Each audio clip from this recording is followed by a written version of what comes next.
We are taking heavy fire. Need immediate air support. 8 submarines, 15 minutes, 0 survivors from 7 crews. May 12th, 1943. Captain Heinrich Vogel stood in his conning tower, watching the sun glint off calm Atlantic waters, absolutely certain no Allied aircraft could reach him here. He was wrong. Dead wrong. One American Liberator was about to rewrite naval warfare forever, and 382 German sailors were about to pay the price for their commander's confidence. Before we dive into this story, hit that subscribe button and drop a comment telling me what city you're watching from. I want to see how far this story travels. Now let's go back to that fatal morning. Gentlemen, we are sailing into heaven itself. Those were the last words Captain Heinrich Vogel spoke before hell arrived from above. But I'm getting ahead of myself. Let me take you back 3 weeks earlier to a bunker in Lorient, France, where this disaster was born not from incompetence, but from mathematics. Vogel stood before a massive chart of the Atlantic pointer in hand, surrounded by 7 other U-boat commanders. The air smelled of cigarette smoke and coffee gone cold. These men hadn't slept properly in months. Their eyes carried the particular exhaustion of submariners, that hollow look that comes from living in a steel tube under hundreds of feet of water, never knowing if the next depth charge has your name on it. "The gap," Vogel said, tapping the chart with authority. "Right here, mid-Atlantic. The British can't reach it from Iceland. The Americans can't reach it from Newfoundland. For approximately 400 nautical miles, we own the ocean." Commander Franz Richter, captain of U-223, leaned forward. He was younger than the others, still had some optimism left in him. "How certain are we, Heinrich? The last convoy." "The last convoy was different." Vogel cut him off. His voice carried the weight of a man who'd survived 3 years of this war. "They stayed too close to the coast. We'll cross during daylight in formation. We surface, we run fast. We dive before we reach the danger zones on either side. 48 hours. That's all we need." Captain Paul Dietrich of U-546 spoke up. He was the oldest among them, 42, with gray creeping into his beard. "And if the Allies have extended their range..." Vogel smiled. Not a warm smile, a calculated one. "Paul, my friend, do you know how much fuel it takes to extend a B-24's range by even 50 miles? The modifications required. We have intelligence. Good intelligence. Their aircraft can't reach beyond 620 miles from shore. We'll be at 700 miles out. We're ghosts out there." The commanders nodded. They wanted to believe. God, they needed to believe. Every single one of them had lost friends to Allied aircraft. U-boats were being sunk faster than they could be built.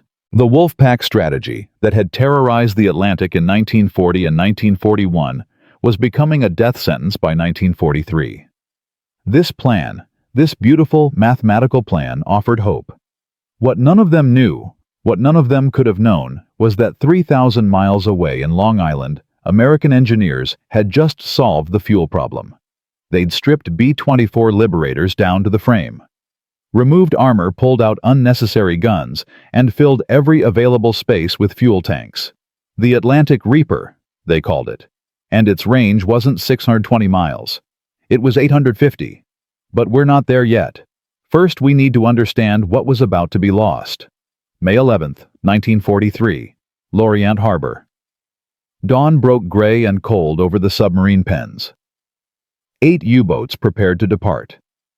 Inside U-537, Vogel's boat, a young radio man named Klaus Becker wrote a letter to his mother in Hamburg. He was 19 years old. "Mama, I know you worry, but today I feel lucky. The captain says we're taking a safe route, and for the first time since I joined up, I believe him. We'll surface in broad daylight, breathe real air, see the sun. Some of the older men say it's been months since they've felt sunshine. Can you imagine? Months in the dark. But not this time. This time, we run free." He never mailed that letter. It's in a museum now, recovered from his body 3 days later. The departure was routine.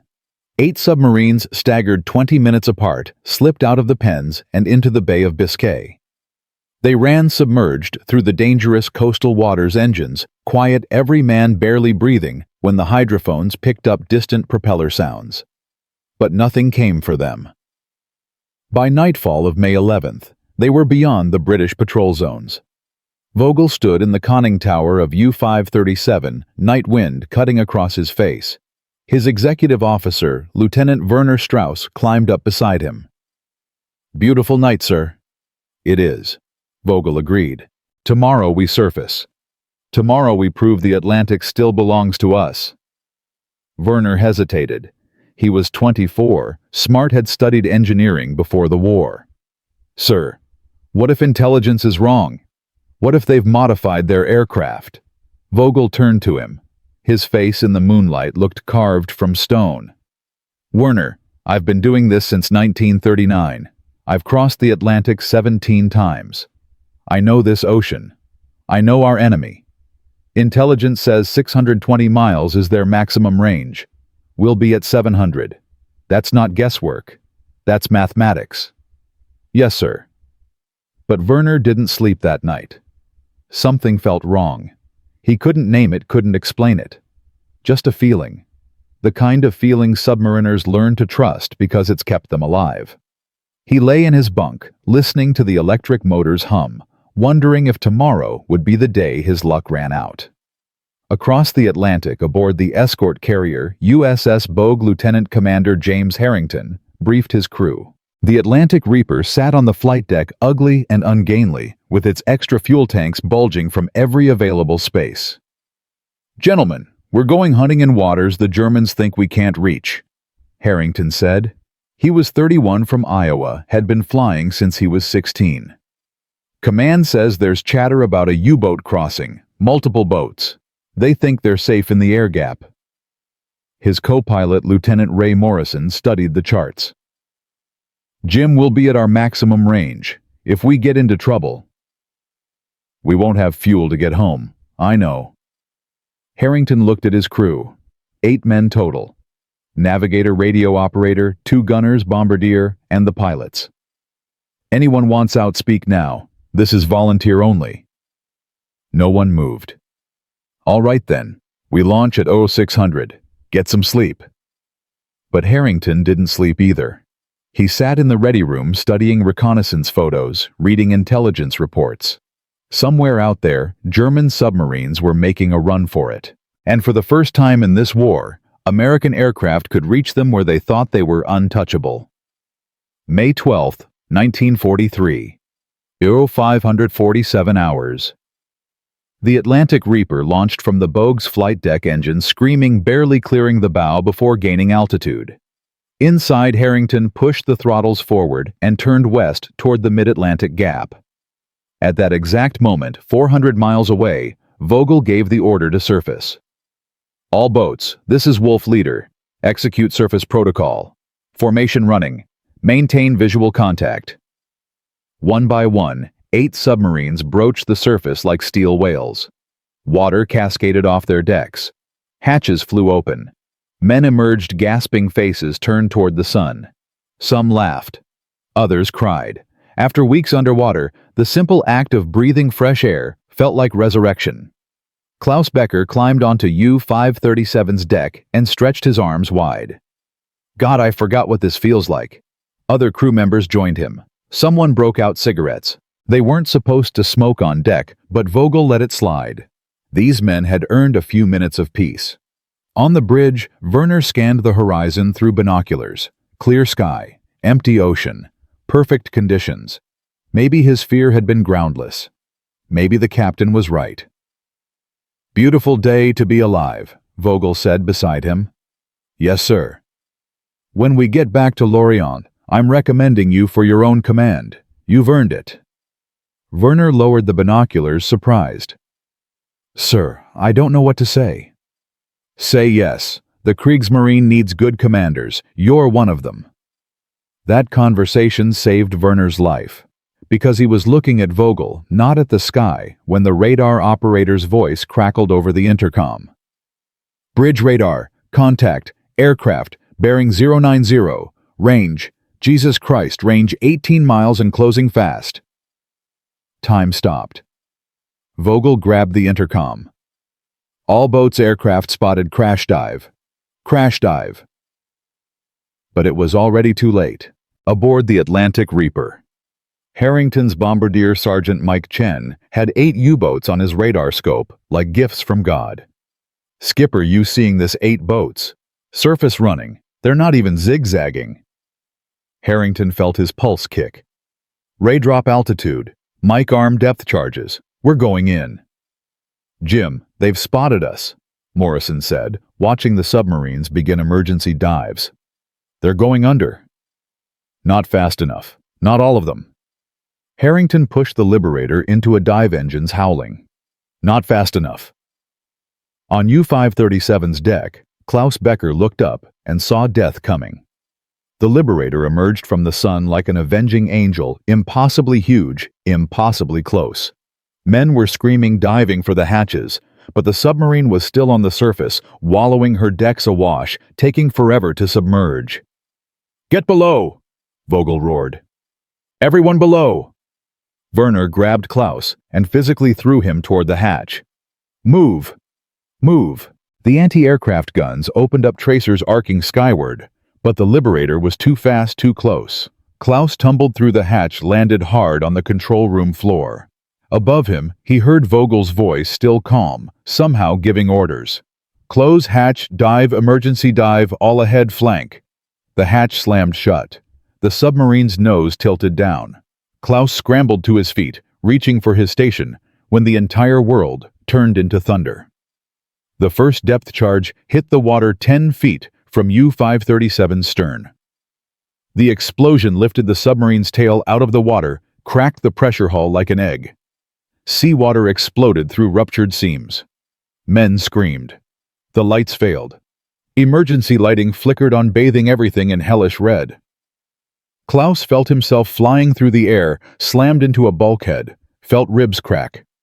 Water was rising already knee-deep.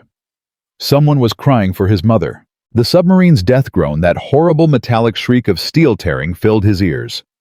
In the conning tower, Vogel clung to a handhold, watching his command die around him. Werner was beside him, blood streaming from a cut on his forehead. "Sir, we have to abandon ship." "There is no abandoning ship," Vogel said quietly. "We're too deep. We're going down." "Sir." The second explosion cut off Werner's words. The control room bulkhead gave way. The ocean, that vast, patient, merciless ocean, came rushing in. Klaus Becker's last thought was of his mother's face. Then the water took him, and he was gone. Above, Harrington pulled the Liberator up hard, feeling the aircraft shudder from the violence of its own weapons. Behind them, the sea boiled with explosions.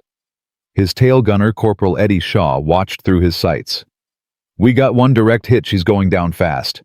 But there were 7 more. Harrington banked hard left, lining up on U-223 Franz Richter's boat.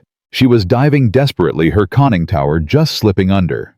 "Too late," Harrington whispered. Mic drop. More depth charges fell, perfect spacing, perfect timing. U-223's pressure hull, never designed to withstand explosions at diving depth, ruptured in 3 places simultaneously. She imploded, crushed by her own element, taking all 47 souls aboard into darkness in less than 3 seconds. Richter didn't even have time to pray. U-319 tried to fight back. Her captain commander, Joseph Klein, kept his anti-aircraft guns manned even as the boat dove. Tracers reached toward the Liberator, one round actually punching through the tail section, missing Shaw by inches. "They're shooting at us," Shaw yelled. "And we're killing them," Harrington replied. "Mike, you got a shot?" "Affirmative. Dropping now." U-319 died hard. The first depth charge missed by 20 feet, close enough to crack welds, but not close enough to kill. Klein actually thought they might survive. Then the second charge detonated directly above the submarine's spine, breaking her back. She folded in the middle like a toy, both ends pointing skyward for a moment before she slid under. 44 men trapped inside, some still conscious, as the boat sank into the abyss, waiting for the pressure to crush them or the oxygen to run out. Whichever came first. The killing had taken 7 minutes. 7 minutes and 3 U-boats. And Harrington wasn't done. He brought the Liberator around again hunting. His crew was silent now, professional loading more depth charges scanning for targets. Below, the remaining 5 submarines had managed to submerge, but submarines can't hide from radar, can't run fast underwater. They were wounded animals now, and Harrington was death on wings. U-456 was next. Her captain, Commander Thomas Needon, thought he'd gone deep enough. He was wrong. The depth charges found him at 150 feet, crushed his boat like a tin can. Instant death for all 43 crew. A mercy compared to what happened to the others. U-621 flooded slowly. Her pressure hull cracked, but didn't rupture completely. For 90 agonizing minutes, her crew fought the water worked. The pumps tried everything to save her. But physics is merciless. The leaks grew faster than they could pump. The boat sank by increments. Men huddled in the forward torpedo room, the last space with air, listening to the pressure hull groan and crack. When the end came, 38 men held hands in the darkness and sang Silent Night. Then the water reached them, and they drowned together. Paul Dietrich, captain of U-546, was the oldest, the smartest, the luckiest. He saw the attack developing, saw his fellow boats dying, and made the only decision that could save his crew. He dove deep, dangerously deep, past rated depth, past any safe limit, and went silent. No motors. No movement. 48 men barely breathing. Listening to depth charges explode around them, feeling their boat creak and groan under pressure. She was never designed to withstand. But she held. And after 15 eternal minutes, the explosions moved away. Dietrich and his crew survived. 48 men out of 380. They would carry the guilt of that survival for the rest of their lives. Back on U-537, as she sank toward her final resting place, 2,000 feet down, Werner Strauss found himself in an air pocket in the conning tower. The water had risen to his chest, but there was still air, still a few more minutes of life. Vogel was beside him, remarkably calm. "I was wrong," Vogel said quietly. "The mathematics were wrong." "Sir, No, let me finish. I killed these men, Werner. I calculated wrong. I was so certain, so absolutely certain, and I was wrong." The water rose another inch, another minute of life gone. "Werner, if you somehow survive this, tell them. Tell them that confidence kills. Tell them that the enemy's silence is the sound of new technology.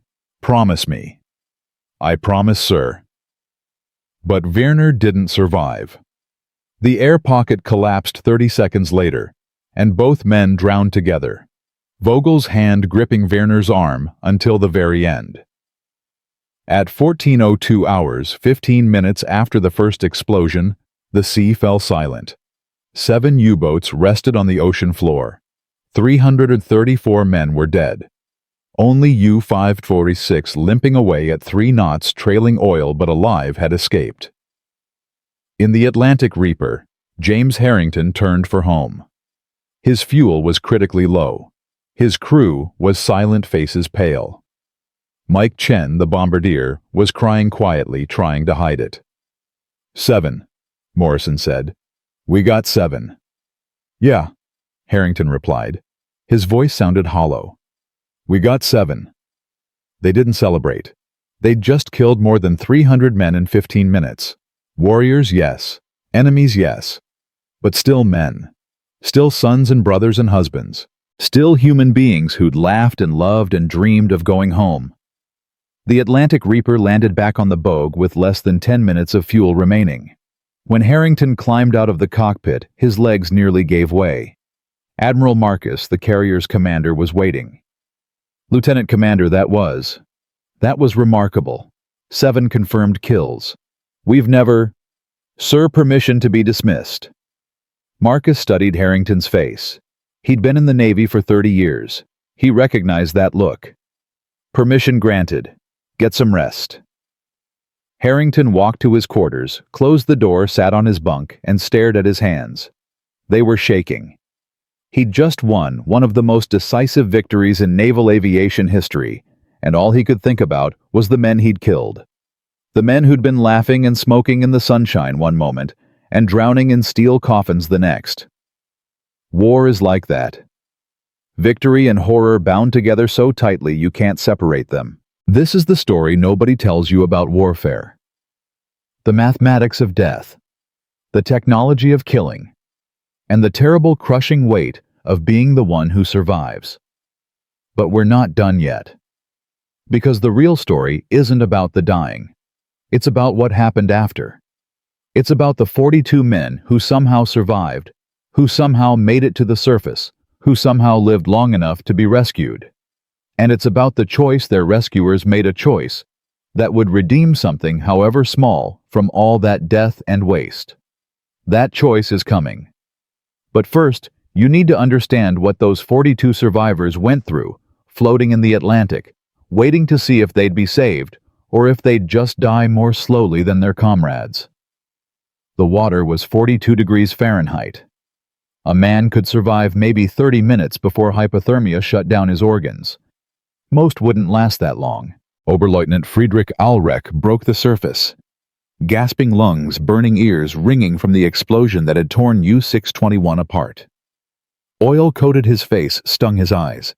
He kicked hard, trying to stay afloat, but his boots were filling with water, dragging him down. Around him, debris floated in expanding circles. Wooden planks, cork insulation, a single leather boot. And bodies.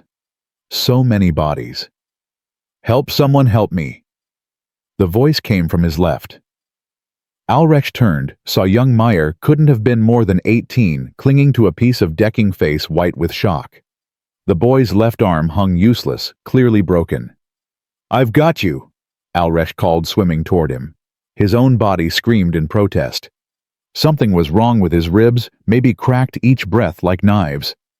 But Meyer was drowning, and that meant you swam. Simple as that. He reached the boy, grabbed the back of his life vest. "Stop fighting. Let the vest hold you. Just breathe." "My arm." "I know. Don't think about it. Just breathe." Around them, other survivors were surfacing. Maybe 40 men total, scattered across 100 yards of oil-slicked ocean. Some were screaming. Others floated silently, already dead or too shocked to make sound. Alrecht counted heads automatically, the way he'd been trained. 38, 39, 40. No, wait. 42. 42 survivors out of 380 men. 12% survival rate. The mathematician in him noted this even as his body shook from cold. Kapitänleutnant Georg Christiansen from U-456 was trying to organize the chaos. He'd been blown clear when his conning tower exploded, somehow hadn't broken anything vital. Now he was swimming from man to man, voice hoarse but commanding. "Form up, everyone who can swim, form up on me. We stay together." "Why?" someone shouted back. "So we can die together. So we can survive together," Christiansen snapped. "Move now." They formed a rough circle, those who could swim, supporting those who couldn't. Alrecht helped Meyer toward the group, his own strength fading fast. The cold was moving from his skin into his muscles, into his bones.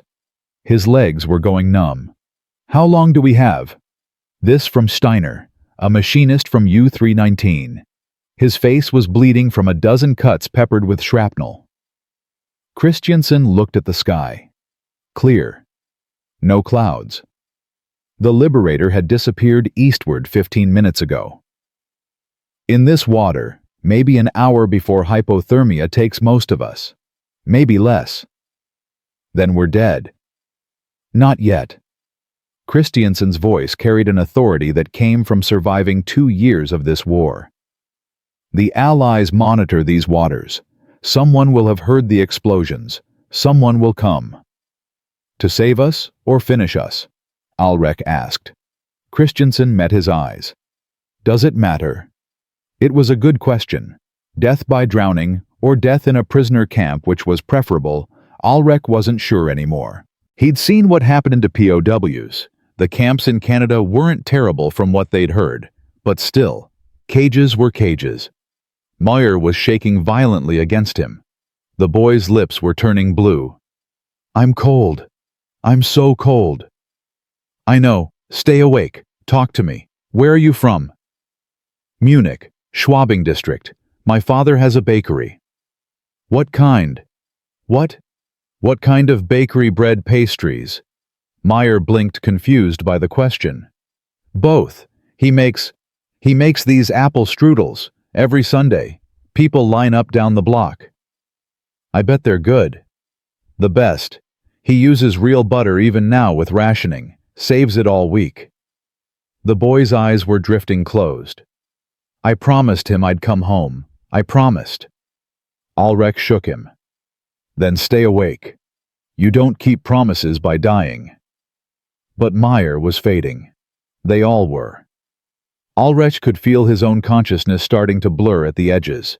The cold was inside him now, in his chest, in his heart.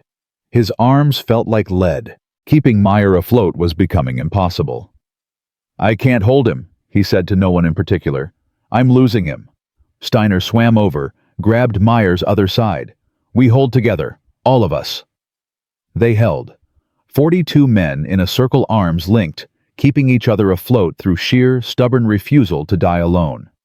Nobody spoke much. There wasn't energy for words. They just held on, minutes stretching into eternity, waiting for either rescue or the final sleep. 23 miles northeast, aboard the Canadian corvette HMCS Drumheller sonar operator, Charles Webb pulled off his headphones and turned to his commanding officer. "Sir, I've got something. Multiple explosions bearing 270. Big ones." Commander Anthony Griffin studied the plot. "Distance. Maybe 20 miles. Could be depth charges. Could be a convoy under attack." Griffin didn't hesitate. "Come to 270. All ahead full. Sound action stations." The Drumheller was a Flower-class corvette, 205 feet of welded steel, designed for one purpose: killing submarines. She carried depth charges, Hedgehog mortars, and a crew of 85 men who'd been hunting U-boats in the North Atlantic for 2 years. They were good at their job, very good. But what they found when they arrived 90 minutes later wasn't a battle. It was a graveyard. Lieutenant Commander John Patterson Griffin's executive officer stood on the bridge wing with binoculars. Jesus Christ, bodies everywhere, and debris. Oil slick stretches for miles. Griffin took the binoculars, looked for himself. "Any survivors?" "Wait, yes, there. Group of men in the water. Maybe 30-40 of them. Germans?" "Has to be. Nothing else out here." Griffin lowered the binoculars. This was the moment that defined commanders. They'd just found enemy sailors, men who hours earlier would have torpedoed the Drumheller without hesitation. Men whose submarines had killed thousands of Allied merchant sailors. The rules of war said you could leave them. Nobody would question it. In fact, many would approve. Griffin spoke quietly. "Bring us alongside. Prepare to take on survivors." Patterson stared at him. "Sir." "You heard me. They're sailors. They're in the water. We're taking them aboard." "Sir, they're Germans. They're drowning." Griffin's voice hardened. "I don't care what flag they sailed under. We're the Royal Canadian Navy, not butchers. Bring us alongside." "Aye, sir." The Drumheller's crew weren't happy about it. You could see it in their faces as they lined the rails with heaving lines and scramble nets. These were men who'd seen friends die on torpedoed merchant ships, who'd pulled burned bodies from oily water, who'd spent years hunting submarines with single-minded fury. But they followed orders. Because that's what sailors do. Able seaman Robert Mackay leaned over the rail as the corvette approached the German survivors. "Look at them. Half dead already." His mate, Seaman Thomas Reed, spat over the side. "Good. Let them freeze." "Tom. My brother died on a convoy ship last year. torpedoed by one of these bastards. He burned alive in the fuel oil. So forgive me if I'm not feeling charitable." Mackay didn't have an answer for that. He just threw his heaving line toward the nearest German and hoped it landed close. It did. Friedrich Ahlreck, nearly unconscious, felt the rope hit his shoulder. His fingers, numb and clumsy, somehow closed around it. "I've got it. Pull." Canadian sailors hauled. Ahlreck came up against the corvette's hull, found the scramble net, started climbing. His arms had no strength left. He made it 3 feet before his grip failed. "He's falling." Mackay leaned far over the rail, grabbed Ahlreck's life vest, held on. "Tom, help me!" Reed hesitated for maybe 2 seconds. Then he grabbed on too. Together, they hauled the German officer over the rail and onto the deck. Ahlreck collapsed, coughing up seawater, shaking uncontrollably. "Get him below," Mackay said. "Get them all below." One by one, 42 Germans came aboard the Drumheller. Some could climb the nets themselves. Others had to be hauled up like cargo, unconscious, or nearly so. Young Meyer, with his broken arm, screamed when they moved him. Steiner, the machinist, vomited oil and seawater the moment he hit the deck. Christensen, the senior officer, refused assistance until every one of his men was aboard first. "Take them," he told Mackay, pushing away the offered hand. "I come up last." "You're the commander." "I was. Now I'm just a prisoner. Take my men first." Mackay found himself respecting the German despite everything. "All right. But if you die of cold while we're doing it, that's on you." "Then I die. My men first." It took 40 minutes to recover all 42 survivors. 2 died during the rescue. Their hearts simply stopped from hypothermia. The Drumheller's doctor-surgeon, Lieutenant David Morrison, worked frantically to save the rest. 40 German sailors crammed into the corvette's mess deck, wrapped in blankets, given hot soup and coffee, despite the crew's muttering. Reed stood in the corner watching a German sailor, couldn't have been more than 19, drink coffee with shaking hands. The boy was crying. "Look at that," Reed said bitterly. "Crying. Like he's the victim." Morrison, passing with medical supplies, stopped. "He is a victim. They all are. They didn't start this war any more than you did. They just got caught in it. They sank Allied ships. They killed... And we just killed 7 of their submarines. We killed 334 of their friends. Everyone's killed somebody. Everyone's lost somebody." Morrison's voice was tired. "We can keep killing, or we can remember we're still human beings. Your choice." Reed had no answer for that either. Below deck, Ahlreck sat with Meyer, whose arm Morrison had splinted. The boy was still shaking, still white-faced, but alive. "We survived," Meyer whispered. "I can't believe we survived." "Neither can I." Christiansen sat nearby, head in his hands. As the senior surviving officer, he'd have to write the reports. Have to explain how 8 U-boats left Lorient and only 1 returned. Have to tell 334 families that their sons, husbands, fathers weren't coming home. "It was the aircraft," he said quietly. 1 aircraft, 15 minutes. That's all it took. Ahlreck nodded. The gap wasn't a gap. It was a trap. No, it was progress. We calculated based on old intelligence. They improved their technology. We paid the price. Christensen looked up, his eyes haunted. Vogel was so certain, so absolutely certain, and certainty killed us all. Above on the bridge, Commander Griffin watched the sun set over the oil-slicked water. Patterson joined him. "Medical says 40 of the 42 will survive. Lost 2 during recovery." 40. Griffin's voice was flat. 40 out of 380. 12%. "The war's changing, sir. Our aircraft are reaching farther. Our radar's getting better. The U-boats don't own the Atlantic anymore." "No, now we do." Griffin didn't sound triumphant. He sounded tired. "And killing 334 men in 15 minutes, that's supposed to be victory." Patterson had no answer. "Get a burial detail," Griffin said.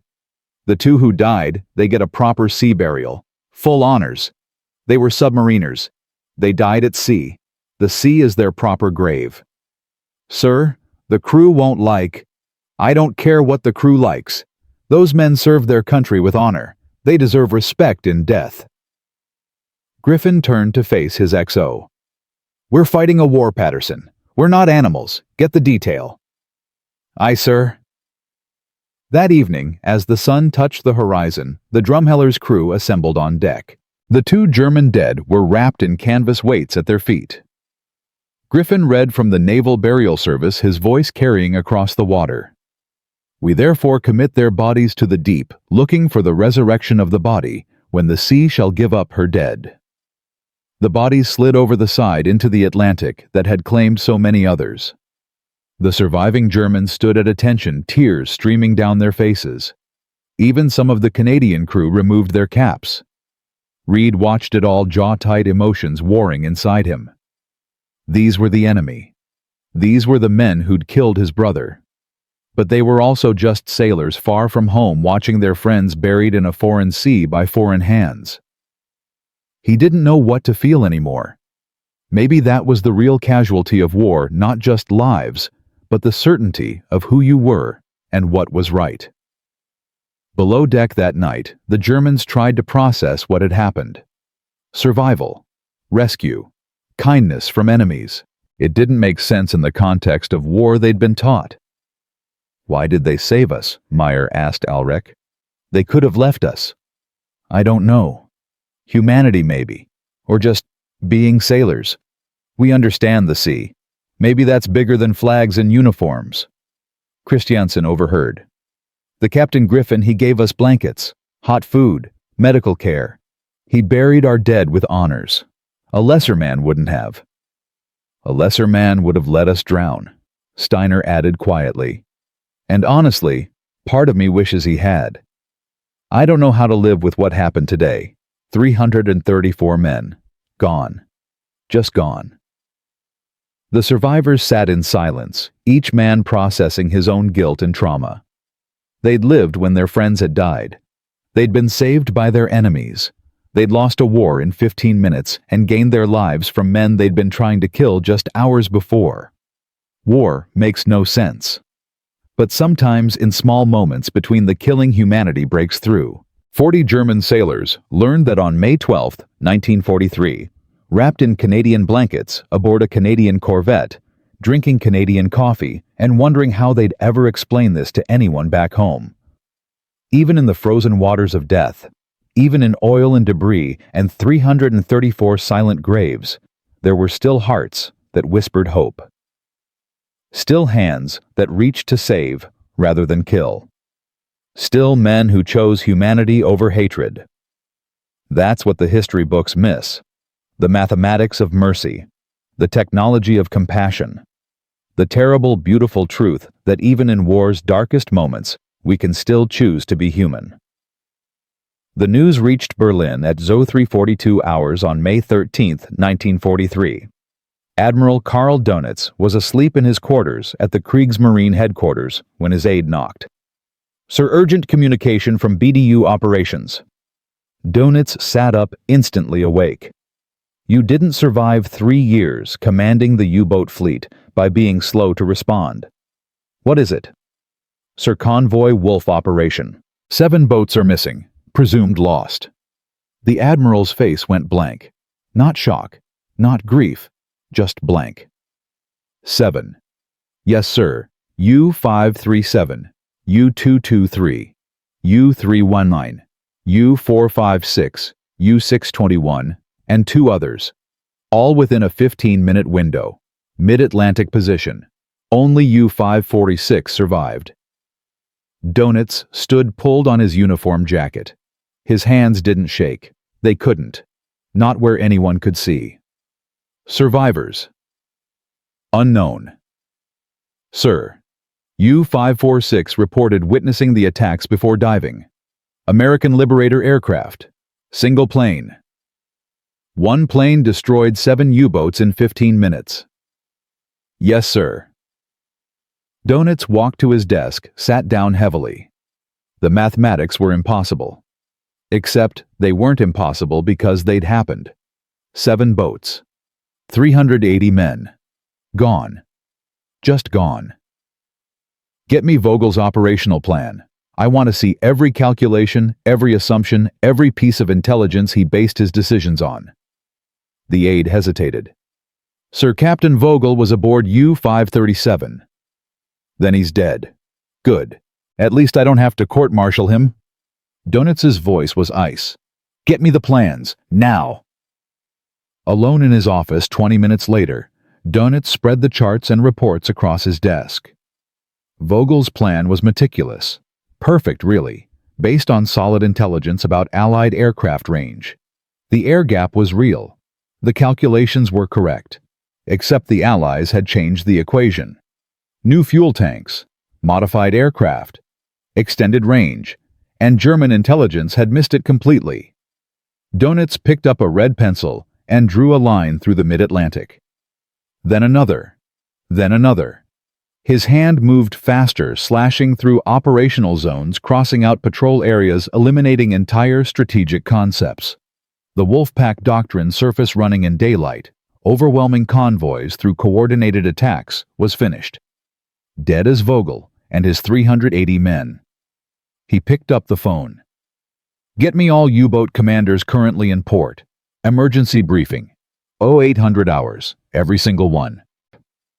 At 0800 hours, on May 13th, 37, U-boat captains assembled in the briefing room at Lorient. They knew something terrible had happened. You could feel it in the silence. Donitz walked to the podium. No preliminaries, no softening. Yesterday, we lost 7 boats in 15 minutes. 1 American aircraft, 380 men dead. The air gap no longer exists. The room erupted, men shouting questions, demanding details, some refusing to believe. Donitz let them rage for exactly 30 seconds. Then he slammed his fist on the podium. Silence. They fell quiet. You want to know what happened? I'll tell you what happened. We believed our own intelligence. We trusted our calculations. We thought we understood the enemy's capabilities. We were wrong. And 380 men paid for our arrogance with their lives. Korvettenkapitän Hermann Rasch, one of the most decorated commanders in the fleet, stood. Sir, with respect, if the air gap is gone, where do we operate? Underwater. Only underwater. From this moment forward, no U-boat surfaces during daylight hours, unless in immediate danger. None. I don't care if your batteries are dead and your air is foul. You stay down. Sir, that cuts our operational range by... I know what it cuts. It also keeps you alive. Donitz's voice softened slightly. Gentlemen, I'm not sending any more of you to die on the surface. The war has changed. We change with it, or we die with it. Dismissed. The commanders filed out in stunned silence. The Wolfpack era was over. The glory days of surface attacks and multiple kills were finished. From now on, it was hide and pray. Hunt and run. Survive, and maybe, just maybe, sink a ship or two before the Allies' technology found you and killed you. Rasch stopped Donitz on his way out. Carl, 7 boats. How do we recover from this? We don't. We adapt. Donitz met his eyes. And we never ever trust certainty again. 3,000 miles away, James Harrington sat in the USS Bogue's ready room with a Navy psychologist named Captain Robert Hayes. The interview was mandatory after any combat action resulting in significant enemy casualties. Tell me what you're feeling, Commander. Harrington stared at his hands. They'd stopped shaking 2 days ago, but he could still feel the tremble inside. I'm feeling like I killed 300 men. You were following orders. Engaging enemy combatants.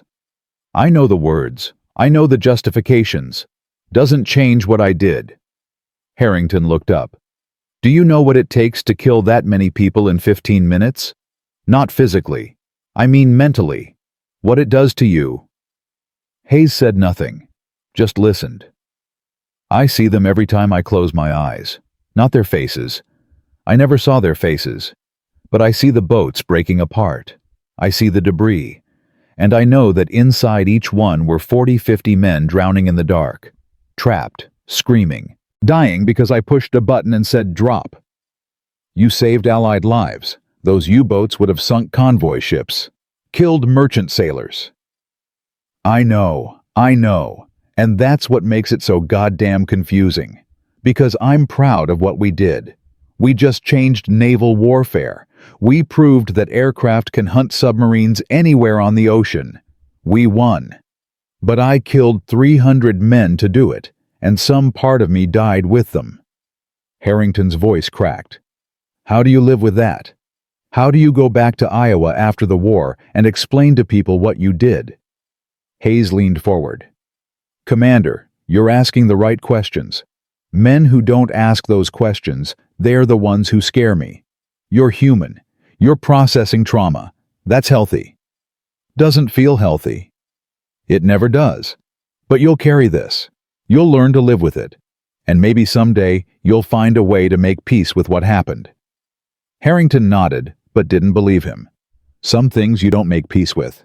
Some things you just carry. Aboard the HMCS Drumheller, now 4 days into its voyage back to Halifax, the 40 German survivors were starting to process their own trauma. They lived in the forward mess deck, guarded but treated humanely. The Canadian crew had largely stopped seeing them as enemies. Hard to hate men you've saved from drowning. Friedrich Alrich had become the unofficial spokesperson for the survivors. He spoke English well enough to communicate with Commander Griffin, and the two men had developed a grudging mutual respect. Permission to speak, Commander. Griffin looked up from his paperwork. Granted. My men are struggling, sir. The guilt, the loss. We lost friends, brothers. Some of them aren't eating, aren't sleeping. What do you expect me to do about it? Let us work. Give us tasks.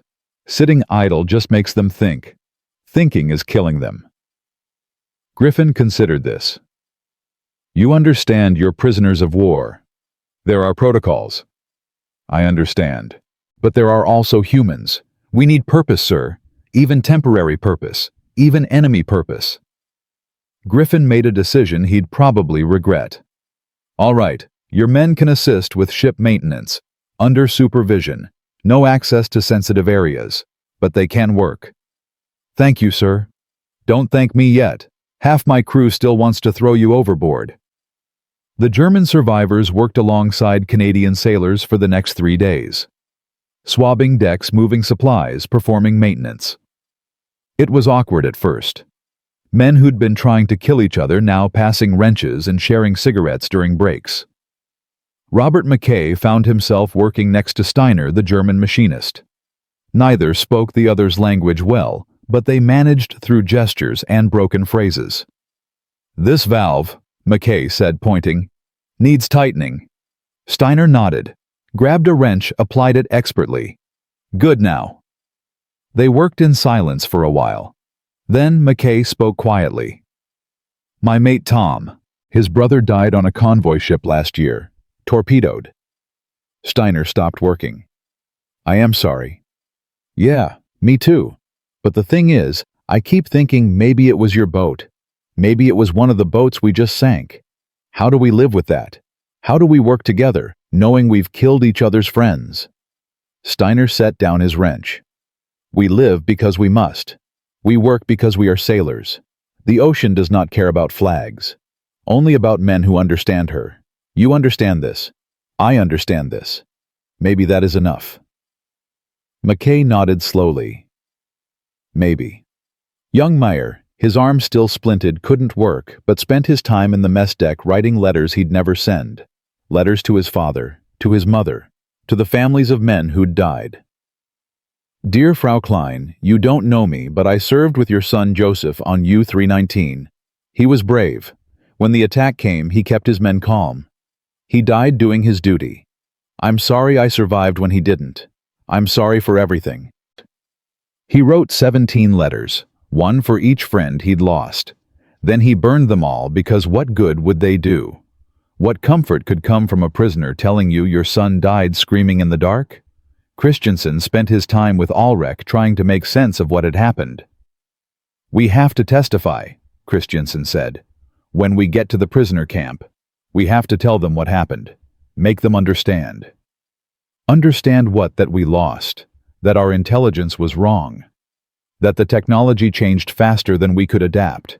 That certainty kills. That Vogel's mistake was believing the ocean would protect us. Christiansen's voice was intense. "Friedrich, 334 men died because we underestimated the enemy.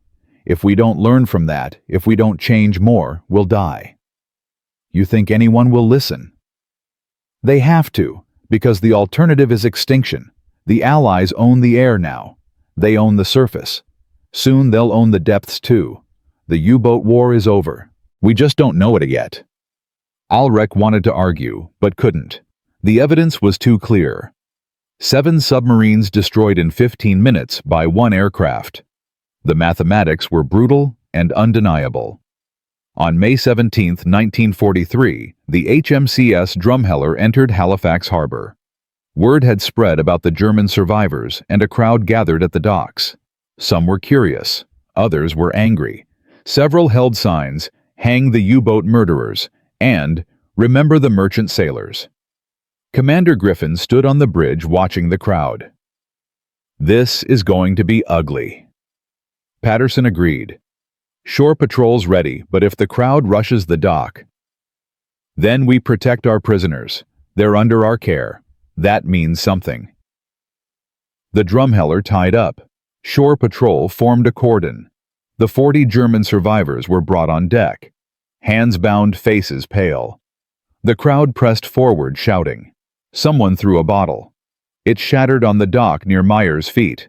Griffin stepped to the rail and addressed the crowd through a megaphone. "These men are prisoners of war under the protection of the Royal Canadian Navy and the Geneva Convention. They will be treated with dignity and respect. Anyone who attempts to harm them will be arrested and prosecuted. That's not a request, that's an order." The crowd muttered but held back. The Germans were led down the gangway through the hostile gauntlet into waiting trucks. Ulrich looked back once at the Drumheller at Griffin, standing on the rail, and raised his bound hands in salute. Griffin returned it. Enemy to enemy, sailor to sailor. The prisoner of war camp at Bowmanville, Ontario, became home for the 40 survivors. It wasn't terrible as camps go. Adequate food, shelter, medical care. But it was still a cage, and cages eat at a man's soul. Ulrich Christensen and the others were debriefed by Allied intelligence officers who wanted every detail about U-boat operations technology tactics. They gave what they could without betraying critical secrets, walking the line between cooperation and treason. "Tell me about the attack." The intelligence officer Major Thomas Bradford asked Christensen. "The aircraft that destroyed your convoy. What made it different?" "Range. It appeared where no aircraft should be. We thought we were safe. We weren't." "Did your command know about modified Allied aircraft extended fuel capacity?" "No. Our intelligence said the air gap was real. We believed it." Christensen leaned forward. "Major, you need to understand something. This wasn't incompetence. It was technological surprise. You improved your aircraft faster than our intelligence could track. That's what won the battle." Bradford made notes. "And what does this mean for the U-boat war?" "It means it's over. You just don't know it yet." The words hung in the air like prophecy. Months became years. The 40 survivors remained at Bowmanville, watching the war continue without them. They learned of more U-boat losses, more technological advances. The Allies getting stronger while the Kriegsmarine bled out. By 1945, when Germany finally surrendered, over 30,000 U-boat crew members had died. 75% casualties. The highest loss rate of any military service in the war. The survivors of Convoy Wolf lived with the knowledge that they were the lucky ones. They'd experienced the turning point firsthand, survived the moment when the ocean stopped protecting submarines and became their graveyard instead.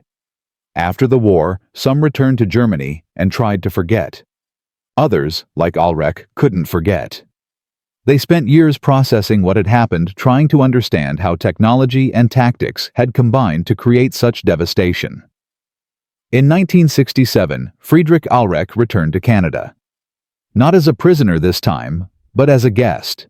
He'd spent 22 years thinking about Commander Anthony Griffin, the man who'd saved his life when he could have left him to drown. He needed to say thank you. They met in a small restaurant in Halifax. Two old men, gray-haired and slower, carrying decades of memory and trauma. "I never expected to see you again," Griffin said. "I never expected to survive to see you again." Alrek's English had improved over the years. "Commander, I've spent 2 decades trying to understand what you did, why you saved us. We were the enemy. You were sailors in the water. That's all that mattered. But we'd killed Allied sailors, sunk Allied ships. You had every reason to leave us." Griffin was quiet for a long moment. "When I looked at you in that water, I didn't see Germans. I saw men. Young men, old men, scared men.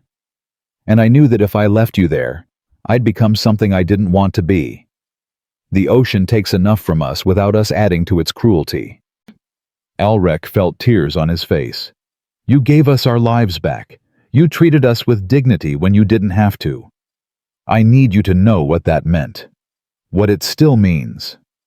They talked for hours that day. About the war, the attack, the survivors. About how technology had changed warfare. About the cost of progress measured in young lives. About how even in humanity's darkest moments, compassion could survive. "Do you regret it?" Alrek asked. "Saving us." "Never, not once." Griffin's voice was firm. "We were fighting a war, not murdering men. There's a difference. I chose to remember that difference." In prison camps built to silence men, whispers still crossed the wire. In oceans meant for dying hands, still reached to save. In wars designed to destroy humanity, some men chose to preserve it instead. That choice, more than any weapon or tactic, defined who we were when the killing finally stopped. That conversation in Halifax stayed with both men, but the story didn't end there. Because what happened to the technology that killed 334 men in 15 minutes didn't stop on May 12, 1943. It accelerated. By June 1943, the U.S. Navy had produced 47 modified B-24 Liberators with extended range. By September, that number reached 200. The air gap, that precious sanctuary where submarines once ran free, ceased to exist anywhere in the Atlantic. German U-boat losses went from sustainable to catastrophic. In May alone, 41 U-boats were destroyed. Donitz called it Black May. His commanders called it slaughter. James Harrington flew 63 more missions after that first attack. He sank 4 more U-boats, damaged 7 others, and received the Navy Cross for valor. But the medal sat in a drawer at his parents' house in Cedar Rapids, Iowa. He couldn't look at it. His co-pilot, Ray Morrison, found him one night in October 1943, sitting alone in the ready room at 0200 hours, staring at mission reports. "Jim, you need sleep. I need to understand something." Harrington didn't look up. "We've sunk 19 U-boats in the last 5 months, just our squadron, 19 boats, maybe 900 men, and I keep trying to feel something about it, victory, pride, anything. But all I feel is empty." Morrison sat down beside him. "What do you want to feel?" "I don't know. Something other than this. I'm good at killing Ray. Really good. I can spot a submarine from 20 miles out. I can calculate drop patterns in my head. I know exactly where to put depth charges for maximum lethality. And that terrifies me. You're doing your job. That's what everyone says. But what does it mean that my job is perfecting the mathematics of death? What does it say about me that I've gotten so efficient at it?" Harrington finally looked at Morrison. "I killed 300 men on May 12th. By the time this war ends, I'll probably kill 1,000 more. How do I go home after that? How do I go back to Iowa and pretend I'm still the same person?" Morrison had no answer. Nobody did. The technology that gave them extended range, improved radar, and better weapons also gave them a body count that would haunt them forever. In Germany, the families of the 334 dead from Convoy Wolf received telegrams through the summer of 1943. Standard wording: "Regret to inform you," and "died in service to the fatherland," and "presumed lost at sea." No details, no explanations, just death delivered in bureaucratic language. Klaus Becker's mother Anna received her telegram on June 3rd. She read it twice, set it on the kitchen table, and walked to her son's room. 19 years old. He'd been 19 years old when he climbed aboard U-537. She sat on his bed and held his pillow and didn't cry because what good would crying do? Her husband Ernst found her there an hour later. "Anna, please, come downstairs." He wrote me letters, you know, every port, every time they came back. He'd write about the other sailors, about life on the boat. He said it was cramped and smelly and terrible, but he always sounded proud, like he was doing something important. He was. Was he Ernst? Was he really? Or did we just send our boy to die for nothing? Her voice broke. "They won't even tell me how it happened. Just presumed lost at sea." What does that mean? Did he drown? Did he burn? Did he suffer? Ernst had no answers. The Kriegsmarine gave families no details, no closure, just death and silence. Anna Becker spent the rest of the war writing letters to other families whose sons had died on Convoy Wolf. She found their names through naval records, tracked down their addresses. 17 families. She wrote to each one, sharing what little she knew, offering what comfort she could. Most wrote back. They formed a strange community of grief, bound by sons who'd died together in an ocean none of them would ever see. In one letter to Joseph Klein's mother, Anna wrote, "Our sons were sailors. They understood the risks, but I keep thinking about how young they were, how much life they should have had. And I wonder if the men who killed them think about that, if they see their faces at night the way we do." She never knew that James Harrington did see their faces, that he'd spent years imagining the men he'd killed, giving them names and families and lives in his mind because the guilt demanded it. By early 1944, the war had shifted decisively. The Allies controlled the Atlantic. D-Day was approaching. The Luftwaffe was being ground down over Germany. And the U-boat service was dying by degrees, sending out younger and younger crews who lasted weeks instead of months. Paul Dietrich, the only U-boat captain to survive the Convoy Wolf attack, was reassigned to U-873 in February 1944. He'd spent 8 months in psychological evaluation after U-546 limped back to Lorient, depression, survivor's guilt, what they now call PTSD. The doctors cleared him for duty because Germany needed commanders, even broken ones.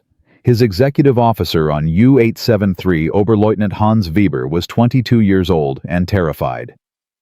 "Sir, I've read the reports. Convoy Wolf, 7 boats in 15 minutes. How do we avoid that?" Dietrich looked at him with dead eyes. "We don't surface, ever. We run submerged batteries, failing air, going foul, men passing out from CO2 poisoning, and we pray the Allies' technology doesn't find us anyway." "That's not sustainable, sir." "No, but it keeps us alive for another week, maybe 2. That's all we can hope for now." U-873 survived for 3 months. 3 months of running submerged, dodging destroyers, firing torpedoes that mostly missed because targeting systems were failing and crews were too exhausted to aim properly. On May 10, 1944, almost exactly 1 year after Convoy Wolf U-873 was caught on the surface near Iceland by a British Wellington bomber, the aircraft dropped depth charges with the same precision James Harrington had demonstrated a year earlier. Dietrich was in the conning tower when the first charge exploded. He'd known this moment was coming, had been waiting for it, really. 43 men died with him. Hans Weber, the terrified 22-year-old XO, was found 3 days later by a British destroyer, the only survivor clinging to wreckage and barely conscious. Weber spent the rest of the war in the same prisoner camp at Bowmanville, where the Convoy Wolf survivors were held. Friedrich Ahlrich met him there in June 1944. "You're Dietrich's XO." Weber looked up hollow-eyed. "I was. He's dead now. Everyone's dead." "Not everyone. 40 of us survived from Convoy Wolf." "How?" Weber's voice was desperate. "How do you live with it? The guilt. Knowing you survived when everyone else died." Ahlrich sat down beside him. "You learn to carry it. That's all you can do. The weight never gets lighter, but you get stronger. You learn to breathe with it crushing your chest." "I don't want to be strong. I just want it to stop hurting." "It won't. Not for years. Maybe never. But you'll survive anyway, because that's what we do. We survive, and we remember, and we make sure their deaths meant something." Weber stared at his hands. "What could they possibly mean? We lost. The war's over. We just don't know when it ends." He was right. By autumn 1944, Germany was collapsing. The Eastern Front was crumbling. The Western Allies were pushing into France. And the U-boat service was a shadow sending out boats that rarely returned. The final accounting was brutal. Of 162 U-boats commissioned during the war, 785 were destroyed. Of 40,900 men who served in U-boats, 30,000 died, a 73.3% casualty rate. No other military service in any nation suffered losses that catastrophic. The technology that killed Captain Heinrich Vogel and 334 men on May 12, 1943, killed thousands more in the months that followed. Extended-range aircraft, improved radar, better depth charges, hunter-killer groups. Each advancement made submarines more vulnerable until they became little more than steel coffins. On May 8, 1945, Germany surrendered. The war in Europe ended. The prisoners at Bowmanville learned about it from their guards. Some cried. Others sat in silence, processing what it meant. They'd survived. Their country hadn't. Friedrich Ahlrich stood in the camp yard, watching other prisoners react. Young Meyer was beside him, his arm long since healed but still weak. "We're going home," Meyer said quietly. "After 3 years, we're finally going home." "To what?" Ahlrich asked. "Germany's destroyed. Our cities are rubble. Our economy's gone. What are we going home to? To our families. To whatever's left. Isn't that enough?" Ahlrich wanted to say yes, but couldn't, because he knew what waited in Germany. Occupation. Reconstruction. The long, painful process of rebuilding a nation from ashes. And the even longer process of rebuilding souls from trauma. The prisoners were repatriated through the summer and fall of 1945. Slow trains across Canada, ships across the Atlantic, trucks through occupied Germany. They came home to a country that barely resembled what they'd left. Meyer returned to Munich in October. His father's bakery had been destroyed in an Allied bombing raid in 1944. His mother was living in a displaced persons camp. His father had died of pneumonia that winter. The life he'd dreamed about during those terrible hours in the Atlantic was gone.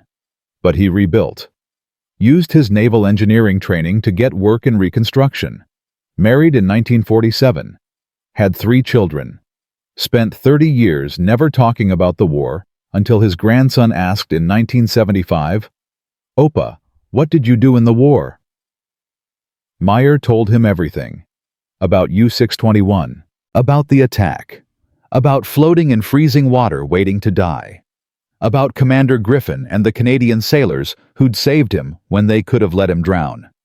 "Why did they save you?" his grandson asked.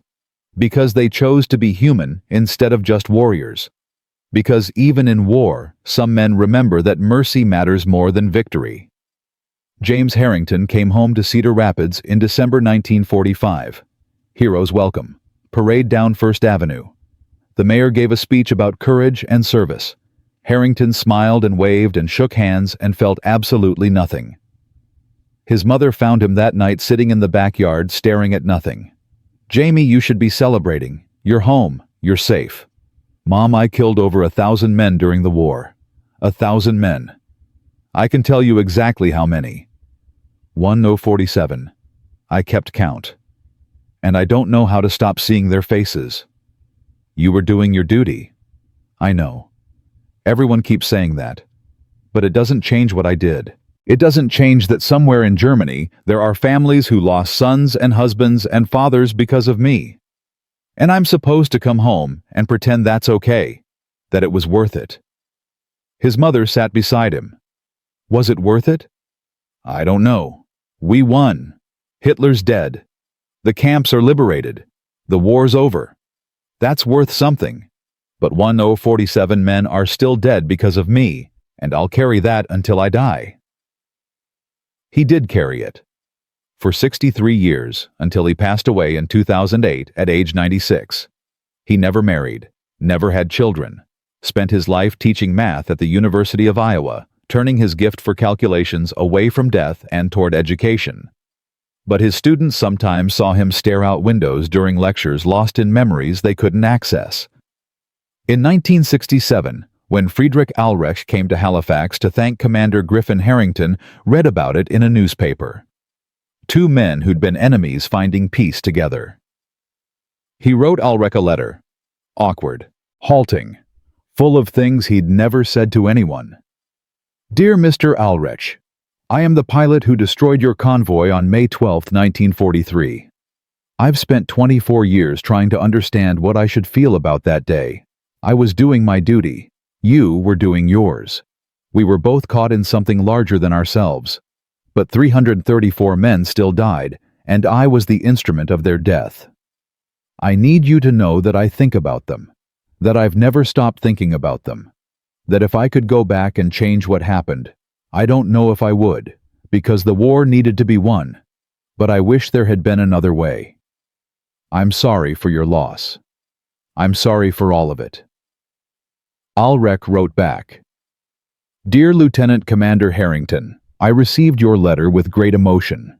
Please know that I do not blame you. You were a warrior doing what warriors do. The blame belongs to those who started the war, not those who fought it. My friends died quickly, which is more mercy than many received in that war. And you gave them a warrior's death which carries its own honor. I hope you find peace. I hope we all find peace. They never met in person.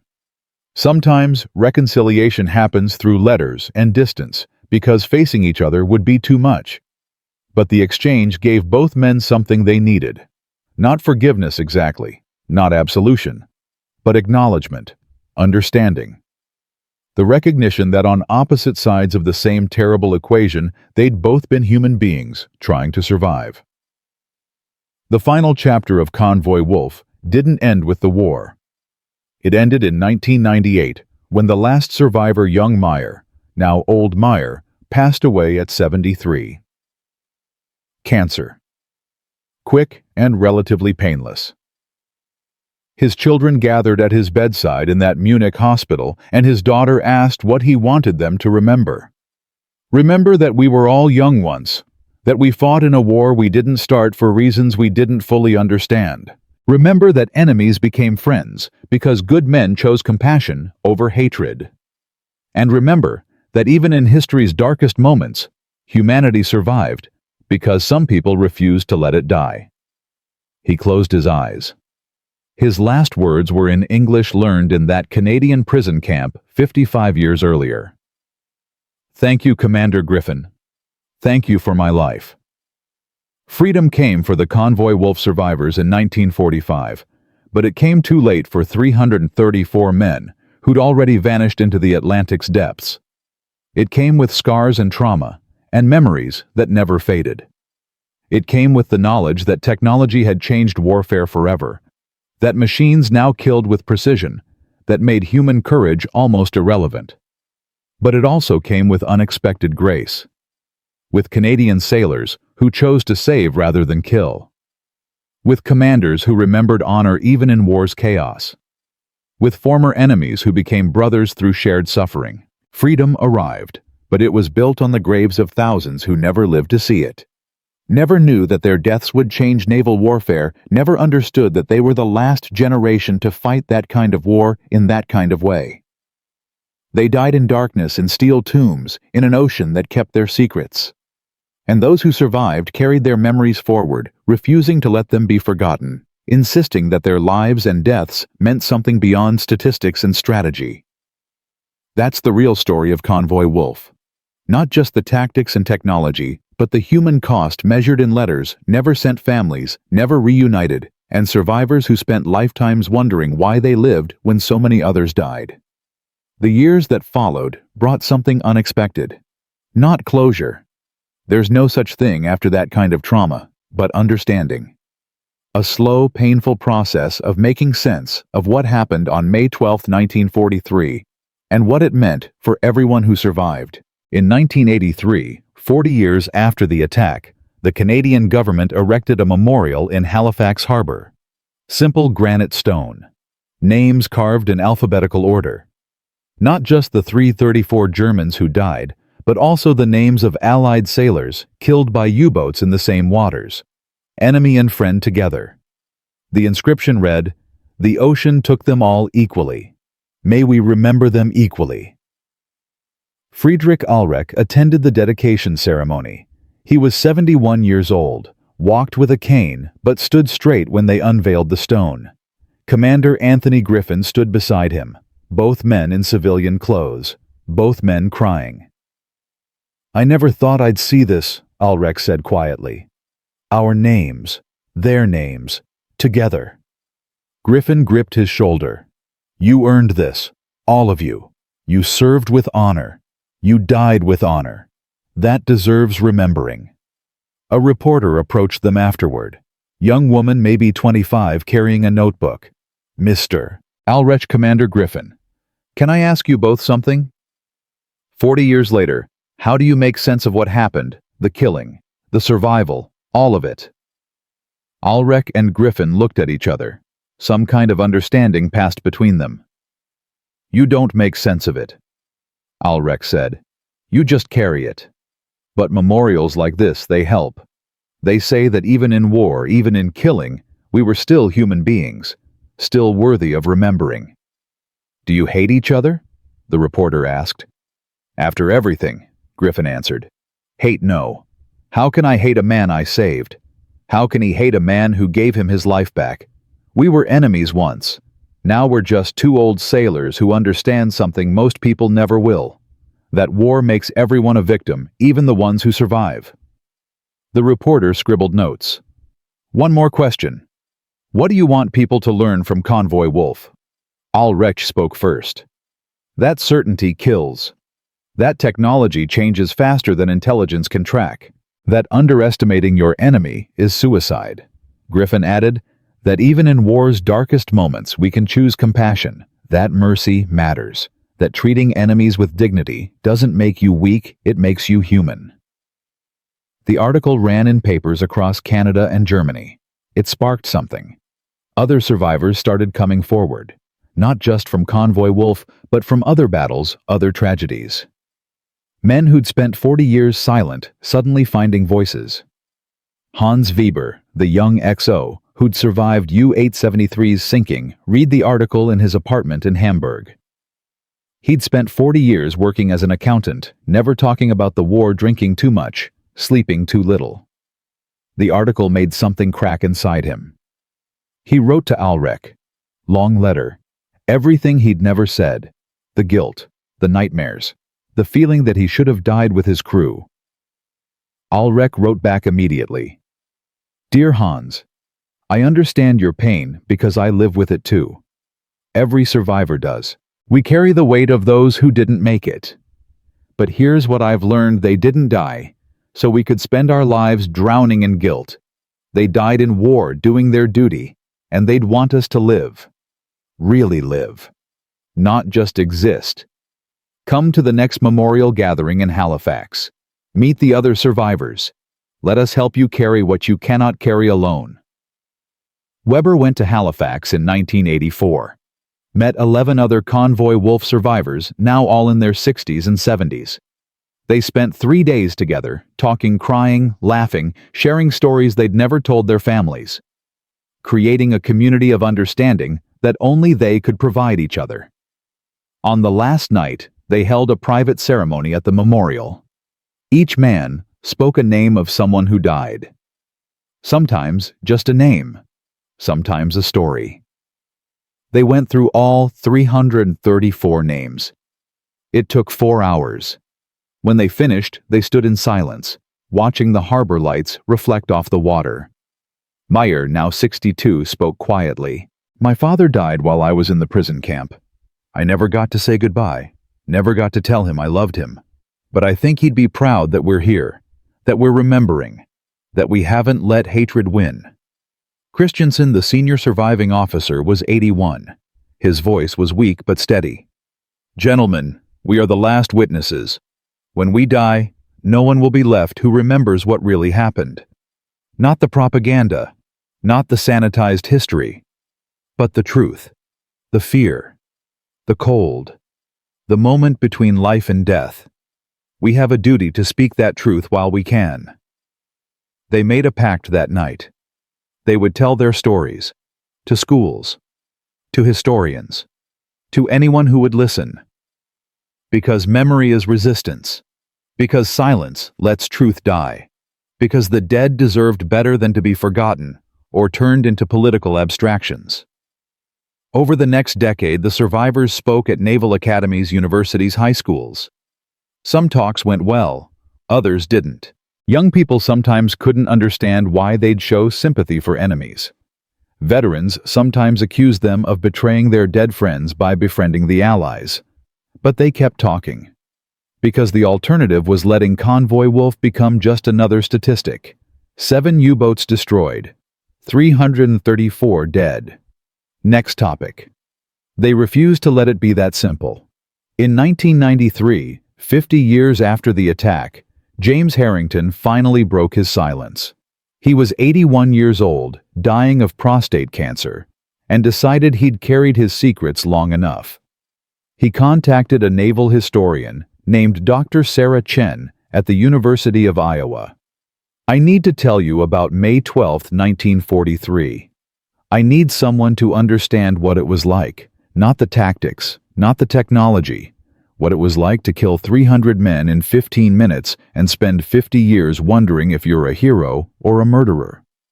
Dr. Chen recorded 30 hours of interviews. Harrington talked about everything: the training, the mission, the attack, the faces he'd imagined for 50 years, the guilt that never faded, the pride he felt and hated feeling, the complexity of being good at something terrible. "People want simple stories," he told her. "Hero kills bad guys. America wins. Roll credits." But it wasn't simple. Those weren't bad guys in the water. They were sailors doing their job same as me. I was just better at killing than they were at surviving. And that's what haunts me. Not that I killed them, but that I was so goddamn efficient at it. Dr. Chen asked the hardest question. "Lieutenant Commander, if you could go back, would you change what you did?" Harrington was quiet for a long time. When he spoke, his voice was barely audible. "No. The war had to be won. Those U-boats would have killed Allied sailors. I saved lives by taking lives. But I'd want to do it with more understanding, more awareness of what I was really doing. I was 23 years old, Dr. Chen. 23. I thought I understood war. I understood nothing." The interviews were published in 1995. They reached Friedrich Ulrich in Germany. He was 83, nearly blind, but his daughter read him passages over the phone. When she finished, he was crying. "Tell him I understand. Tell him it's okay. Tell him we were all just young men caught in something bigger than ourselves." Ulrich died in 1996. Harrington died in 2008. Meyer in 1998. Christiansen in 2001. Weber in 2005. One by one, the last witnesses passed away, taking their first-hand memories with them. But before they died, they'd done something remarkable. They'd created a record. Letters, interviews, testimonies. A complete picture of what happened on May 12, 1943 from both sides. Not sanitized, not propagandized, just honest human testimony about war's terrible mathematics. In 2013, 70 years after the attack, the German and Canadian navies held a joint memorial ceremony in the mid-Atlantic. 2 ships, 1 German frigate, 1 Canadian destroyer, met at the approximate coordinates where Convoy Wolf was destroyed. Sailors from both nations gathered on deck. The German captain, Fregattenkapitän Andreas Klein, spoke first. "We gather here to remember 334 men who died in these waters. They were our grandfathers, our great-uncles, our historical brothers. They served their country as they understood duty. They deserve our remembrance." The Canadian Captain Commander Michel Tessier followed. "We also remember the compassion shown by HMCS Drumheller's crew, who chose to save rather than kill, who treated enemies as human beings, who showed us that even in war mercy matters. That legacy lives in both our navies today."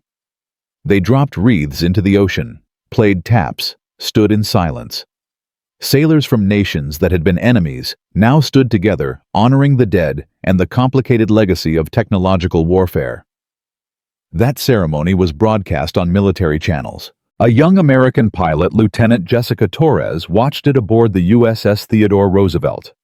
She was 26, flew. Super Hornets had been in combat over Syria and Afghanistan.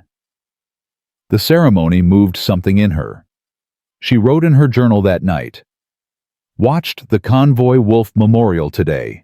70 years ago, 1 aircraft killed 334 men in 15 minutes. Now their descendants stand together remembering. Makes me think about the people I've bombed, the targets I've hit. I don't know their names, don't know their families, but they were people, real people, and I killed them with precision weapons from 30,000 feet. Technology makes killing easier, makes it abstract, but the death is still real. The families still grieve. The Convoy Wolf survivors understood that.